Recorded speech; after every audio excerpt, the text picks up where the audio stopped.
গ্রুপে শেয়ার করা নিয়ে একটা ভিডিও দিয়েছিলাম। তারপরে অনেকে প্রশ্ন করেছে কোন গ্রুপে করবে, অনেকেই বুঝতে পারছে না। তো আমি দেখিয়ে দিচ্ছি। তো আমি প্রথমে সার্চ বারে চলে যাব, তারপর আমি অটো অ্যাপ্রুভাল গ্রুপ লিখে সার্চ করব। তারপর এখানে অনেকগুলো গ্রুপ চলে আসবে। ওর এখান থেকে যে গ্রুপ অপশনটা আমি বেছে নিব, এখানে আসলে শুধু গ্রুপগুলোই শো করবে। তো তারপর আমি এখান থেকে অটো অ্যাপ্রুভাল গ্রুপগুলো বেছে নিব। তো আরেকটা কথা হচ্ছে, অনেক সময় অটো অ্যাপ্রুভাল গ্রুপ লেখা থাকা পরেও দেখা যায় পোস্ট অ্যাপ্রুভ হয় না। তো এখান থেকে আসলে আমাদেরকে নিজেদেরকেই খুঁজে বের করতে হবে আর পোস্ট করে তারপর দেখতে হবে। এই যে এটা কিন্তু একদম অ্যাডমিন অ্যাপ্রুভাল, মানে অ্যাডমিন অ্যাপ্রুভ করলে তবেই হবে। তো অনেক সময় এরকম হয়, এজন্য আমরা কি করব, একটা পোস্ট করেই আমরা দেখে নেব। ফেক আইডি দিয়ে পোস্ট করে তোমরা দেখে নেবে। এই যে দেখো, এটার সাথে সাথে আমার কিন্তু পোস্ট অ্যাপ্রুভ হয়ে গেল।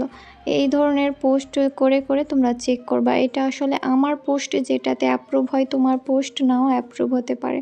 তাই নিজেরা দেখে নেবে, আর তোমাদের পোস্ট যেটাতে অ্যাপ্রুভ হবে তোমরা ওই গ্রুপেই শেয়ার করবে।